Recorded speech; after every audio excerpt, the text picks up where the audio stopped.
안녕하세요. 커피웍스 팩토리 이정화입니다.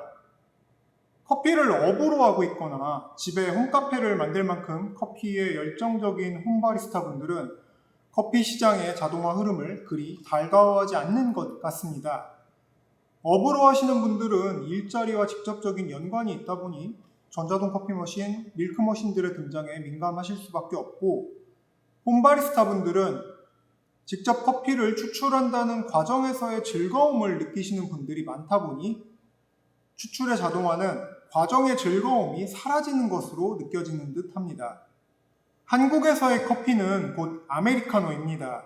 그래서 집에서 커피를 마시려면 에스프레소 머신을 제일 먼저 떠올립니다. 올해는 엑스블룸 스튜디오가 아메리카노가 아닌 드립 커피를 내세웠음에도 불구하고 엄청난 판매량을 보이는 이변을 일으켰지만, 그래도 커피는 아메리카노라는 공식은 굳건하기 때문에 여전히 많은 분들에게 커피 머신은 에스프레소 머신이 대명사입니다. 집에서 사용하는 에스프레소 머신은 캡슐 커피 머신, 전자동 커피 머신, 가정용 반자동 에스프레소 머신으로 구분됩니다. 그 중에 캡슐 커피 머신이 압도적인 비율을 차지하고 있습니다. 장점은 기계 가격이 가장 저렴한 것과 캡슐이라는 방식의 편리함인데, 많은 선택을 받는 가장 큰 요인은 기계 가격이 완전 저렴하거나 체감상 공짜에 가깝다는 것입니다. 단점은 캡슐의 가격이 생각보다 비싸다는 것입니다. 캡슐 하나에 300~400원짜리도 있는데 무슨 소리냐고 하실 분들도 있겠지만, 원두의 품질과 용량 대비 가격은 캡슐 커피가 제일 비쌉니다. 다만 비싸지 않게 보이는 것 뿐입니다. 그리고 맛은 제일 떨어집니다. 캡슐 커피의 맛이 떨어지는 근본적인 이유는 사용되는 커피의 양이 한 잔에 5에서 6g 정도로 매우 적고, 질소 충전과 밀봉 포장을 한다고 하더라도 유통기간이 길어서 로스팅한 지 얼마 안 된 커피보다는 향미 손실이 클 수밖에 없습니다. 전자동 커피 머신의 보급률 자체는 일반 소비자분들이 생각하는 것보다 훨씬 압도적이지만, 대부분 가정보다는 사무실과 식당에서의 사용 비율이 높습니다. 저는 일반 분들을 기준으로 집에서 에스프레소를 마시고 싶다면 반자동 머신보다는 좋은 전자동 커피 머신을 구입해서 오래 사용하는 것이 가장 좋다고 이야기해 왔습니다. 전자동 커피 머신의 장점은 캡슐 방식보다 더 편리하고, 같은 품질의 원두를 사용한다면 커피 한 잔당 원두 비용이 가장 저렴합니다. 그리고 커피의 맛과 향도 기계의 성능과 원두의 품질만 좋다면 반자동으로 추출하거나 카페에서 사 마시는 것 이상으로 좋습니다. 단점은 괜찮은 전자동 커피 머신은 가격이 비싸다는 것과 깨끗하게 사용하기 위해서는 청소에 신경 써줘야 한다는 것 정도입니다.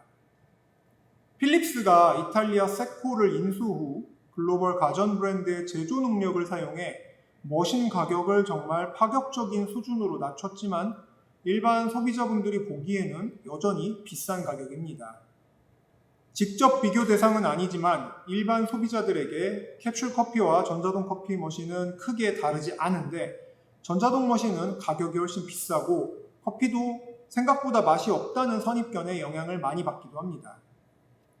전자동 커피 머신 브랜드들은 자동으로 깨끗하고 완벽하게 청소된다고 광고하지만, 실사용자분들은 전자동 커피 머신이 실제로는 그리 깨끗하지 않다, 완전 깔끔하게 사용하려면 청소를 자주 해야 한다는 이야기도 많은데 어느 정도 사실입니다. 가정용 전자동 커피 머신은 가능한 커피 찌꺼기 통을 사용한 즉시 비워주고 물기를 없앤 후 사용하는 것이 좋습니다. 이 정도는 번거롭거나 귀찮은 일이 전혀 아님에도 불구하고 전자동이라는 어감에서 주는 느낌이 사람은 아무것도 안 해도 되는 줄 알았는데 뭔가 해줘야 한다는 것을 필요 이상으로 번거롭게 받아들이는 경우가 많았습니다. 가정용 반자동 커피 머신은 한국에서는 2010년 중반 브레빌 BES870 등장 이후 본격적으로 확산되었고, 호시국 때 그 수요가 폭발했습니다. 호시국 2년 동안의 판매량이 정말 기록적이었는데 브레빌 BES870 대박 이후 10에서 20만 원대 저가형 제품부터 700만 원대의 고가 제품까지 다양한 가정용 반자동 제품들이 출시되었습니다. 2010년대부터 가정용 에스프레소 머신은 브레빌을 기점으로 고가의 일부 제품들을 제외하면 사실상 전량 중국에서 OEM으로 생산되었는데 그렇게 누적된 기술력을 바탕으로 2020년대에 출시된 대부분의 제품들은 중국 ODM 제품들이고 생산 품질, 기술력, 가격은 이제 전 세계 최강입니다. 한국 화장품 브랜드들의 경쟁력이 막강한 OEM, ODM 업체들이 있기 때문인 것처럼 가정용 에스프레소 머신과 각종 커피 용품들은 현재 중국의 OEM, ODM 업체들의 제조 파워가 막강합니다. 2020년 이후 새로운 아이디어를 바탕으로 킥스타터와 같은 펀딩 사이트에서 투자 유치 후 중국의 ODM 능력을 바탕으로 출시되는 새로운 커피 관련 제품들이 늘어나고 있고 국내에도 빠르게 수입되고 있습니다. 이러한 제품들 중에서 개인적으로 커피 업계에서 상징성과 전환점의 역할을 한다고 생각해서 리뷰하고 제가 직접 판매까지 한 제품이 빈본 로스터와 엑스블룸이었는데 여기에 메라키를 추가하게 되었습니다. 사실 메라키는 2024년에 테스트 제품을 직접 본 적이 있었습니다. 그때는 제품의 완성도가 부족했던 부분도 있었고 무엇보다 제품의 컨셉이 이해가 되지 않았습니다. 메라키 에스프레소 머신의 핵심은 커피 센스라고 부르는 레시피 정보 시스템입니다.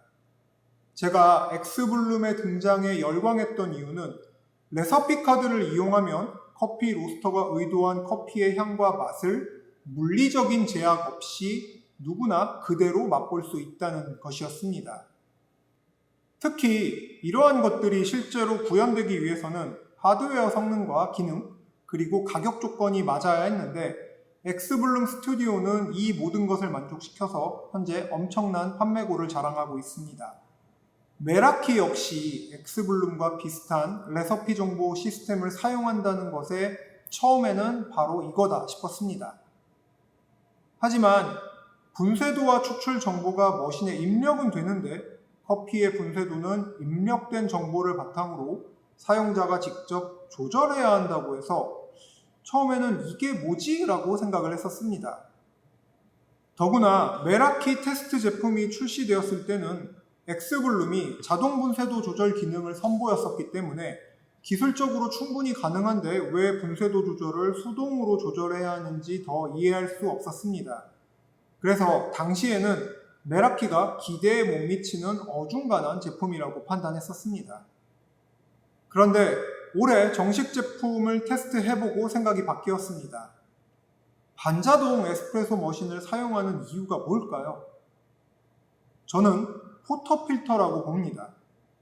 포터필터에 분쇄한 커피를 담고 탬핑을 하고 그룹패드에 직접 체결한 다음 추출을 하는 것이 반자동 에스프레소 머신을 사용하는 감성입니다. 만약 이 감성을 제외해버린다고 하면 반자동 머신을 쓸 이유가 없겠죠. 저는 로스팅부터 추출까지 모두 자동화를 추구하는 입장이다 보니 자동화에 너무 몰입해 메라키의 컨셉을 오판한 것이었습니다. 그리고 현실적인 이유도 있었습니다.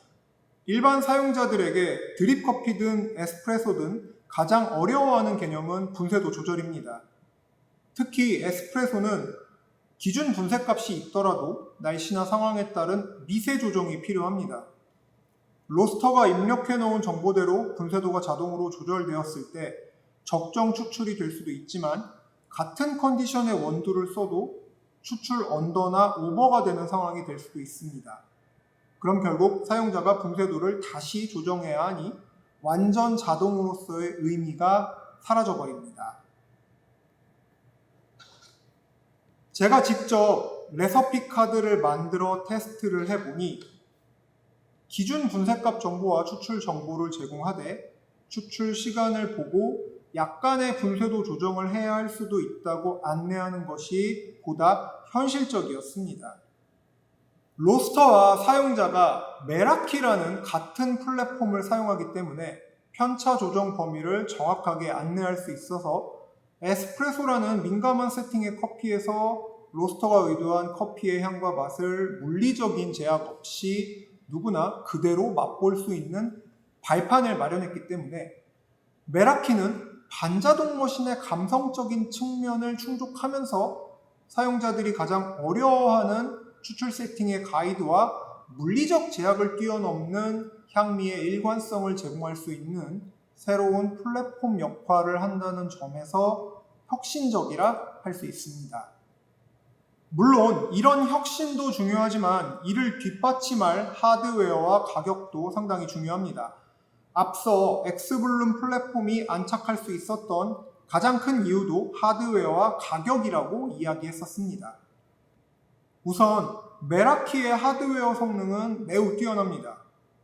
커피웍스 팩토리의 블렌딩 기준으로 하이엔드급 상업용 머신을 사용했을 때와 결과물의 차이가 없습니다.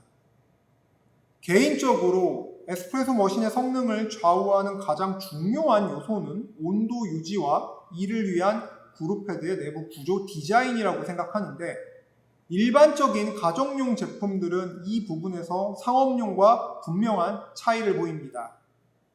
그래서 라마루 조코처럼 상업용 부품과 구조를 그대로 이식하거나 상업용 E61 헤드를 적용한 제품들은 가정용 하이엔드 제품군으로 분류되어 성능은 좋지만 비싸고 초보자들이 사용하기엔 어렵습니다. 대신 그룹헤드를 자체적으로 설계한 가정용 제품들은 가격이 저렴한 대신 성능적으로 아쉬운 부분이 있을 수밖에 없었습니다.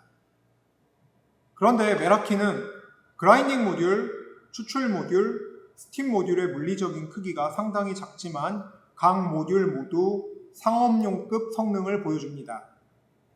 가격은 전반적인 구성과 성능을 감안할 때 매우 합리적입니다. 물론 단순 가격만 놓고 본다면 일반 소비자 입장에서는 부담스럽습니다. 하지만 본격적인 성능의 가정용 하이엔드급 반자동 에스프레소 머신들과 비교한다면 획기적으로 저렴하고 훨씬 편리합니다. 특히 기본 구성품이 완벽한 홈카페를 구성할 수 있는 수준이라 원두와 넉박스만 추가로 구입하면 더 이상 추가 지출이 필요 없을 정도입니다. 메라키의 하드웨어에 대한 부분은 별도의 영상을 제작하도록 하고 커피 센스에 대한 내용도 별도의 영상으로 담겠습니다. 참고로 메라키의 커피 센스는 사실상 오픈 플랫폼으로 제작 비용이 매우 저렴해서 커피 로스터리들의 많은 참여가 가능하지 않을까 합니다. 보다 세부적인 내용들도 빠르게 업데이트하도록 하겠습니다. 오늘 영상 여기까지입니다. 감사합니다.